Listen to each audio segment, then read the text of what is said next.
What about the Islamification of Africa? Whew.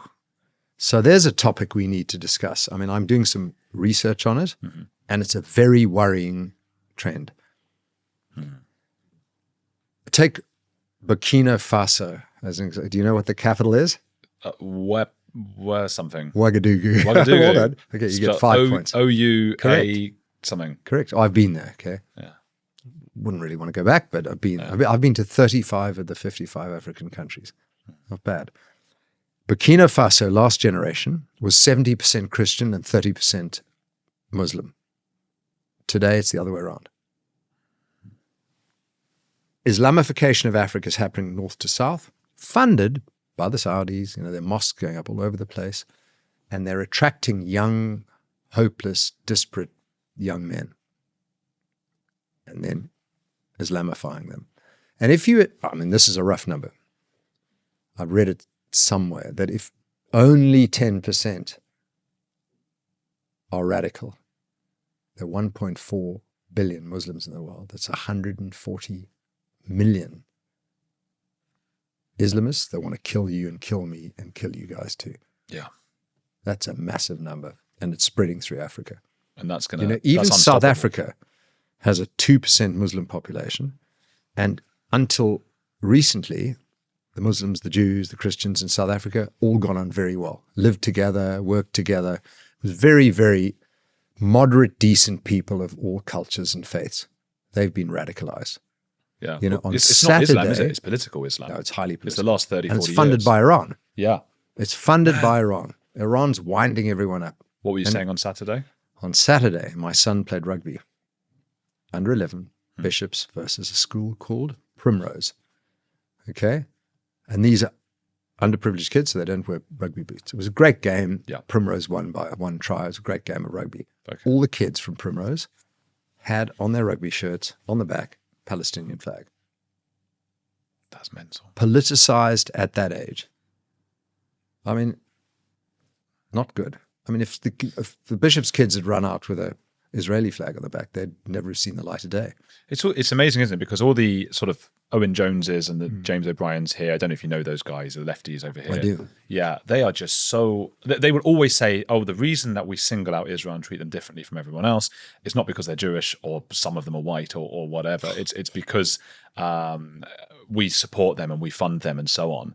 But when you look at what's happening in South Africa and many other countries in the world that are not giving any funds or anything to Israel, and it's the same thing. Correct. It doesn't hold water, the argument. It never has.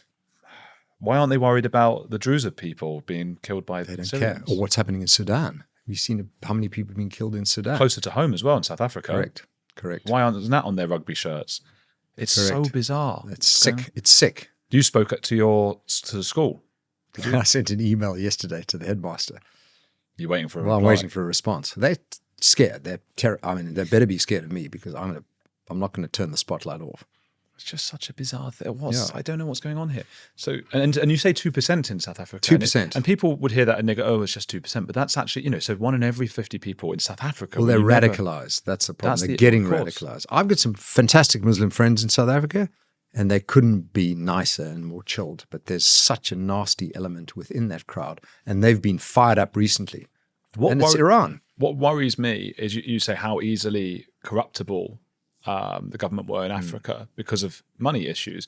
And if Saudi Arabia and Iran, and if they're funding these things and moving further south down Africa, that's just unstoppable. It's unstoppable.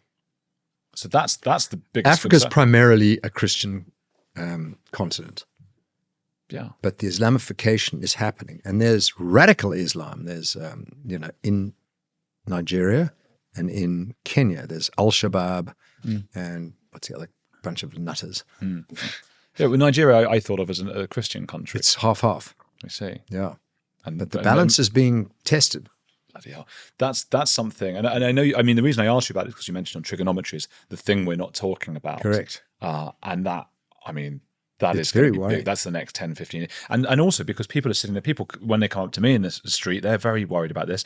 And they say, would we stay and fight for England or whatever happens? But if we left, where would we go? Where would you go? There's nowhere. I think the most... That's such a tough decision. The most obvious place for me would be Argentina because that's where my wife is from. It's where my in-laws are. It's where I live. Turning around. And it's turning around. There's Milei there. But how long until They South have the same America? problems, yeah. Yeah, and they do. I've got friends there who message me saying I'm seeing more and more of it in Argentina as well. What about Australia, New Zealand? No, gone. No. Too boring. No. Oh, it was woke. God, they're terrible. They're the worst. Jacinda, I mean, what a I know. dreadful- Well, she's gone. Thank goodness. She's My gone. in-laws are all Kiwis.